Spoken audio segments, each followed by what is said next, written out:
Every municipal liability case eventually asks the same question. How did this happen? Not the incident, the institution. How did this happen? How did a police officer repeatedly encounter the same constitutional problem? How did the same conduct allegedly persist over time?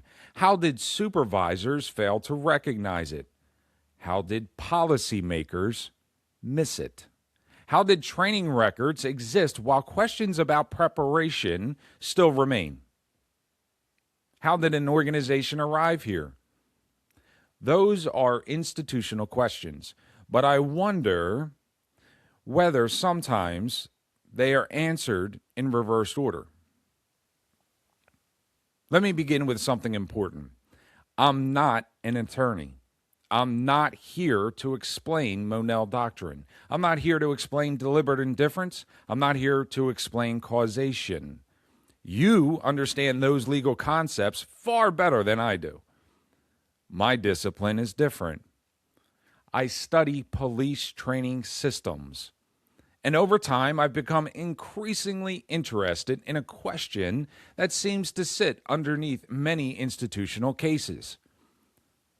What if the difficulty in connecting policy, custom, policymaker knowledge, and causation is that the police instructional system itself was never clearly defined? Think about that. A complaint may allege repeated officer conduct. The immediate question becomes whether the incidents establish a pattern. But before we ask whether there is a pattern, another question may deserve attention. What institutional system was expected to prevent the pattern from developing in the first place? Training records may then be produced.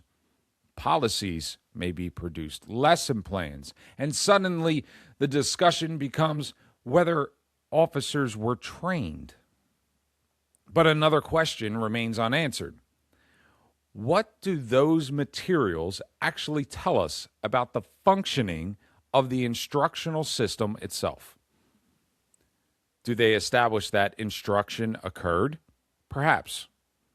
Do they establish that an instructional system functioned as an integrated institutional process? Not necessarily. Those are different questions. Then the conversation moves higher. Supervisors, commanders, policymakers, knowledge, deliberate indifference. Again, all important questions, but I wonder if another question sits beneath them.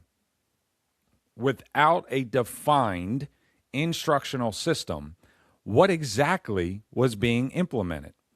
What exactly was being monitored? What exactly was being corrected? And if those institutional processes remain undefined, how do we fully understand what policymakers knew or should have known about the conditions that produced the conduct? I think that's important because from an instructional systems perspective, many of these legal concepts are not isolated questions. They may all be examining different aspects of the same institution. Causation asks one question, custom asks another. Policymaker knowledge asks another. Deliberate indifference asks another. But they may all eventually intersect with the same organizational issue.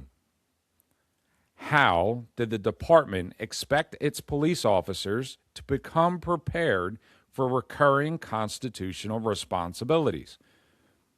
That's not a legal conclusion. It's an organizational question, and I think that question matters because once the instructional system is defined, the institutional relationships often become easier to understand. Not easier to prove, not easier to plead, not easier to win, easier to understand. Why? Because the question is no longer simply whether an incident occurred, or whether a document exists, or whether a policy was written. The question becomes whether the institution had an identifiable process for preparing police officers, whether that process functioned, and whether the available records actually tell us what we think they tell us. I think that's where an instructional systems perspective contributes something meaningful. Not by practicing law, not by offering legal opinions, not by replacing legal doctrine, but by helping define the institutional structure that those legal doctrines eventually examine. Because the materials are usually there, the records, the policies, the curricula, the directives, the lesson plans, the admin files. The question is rarely whether the documents exist. The question is, what do they mean? And perhaps more importantly, what institutional system do they actually represent? Because until that question is answered, there may be a great deal of time discussing policy, custom, causation, and deliberate indifference without ever fully defining the institution that sits beneath them all. I'm Tom Loglisci.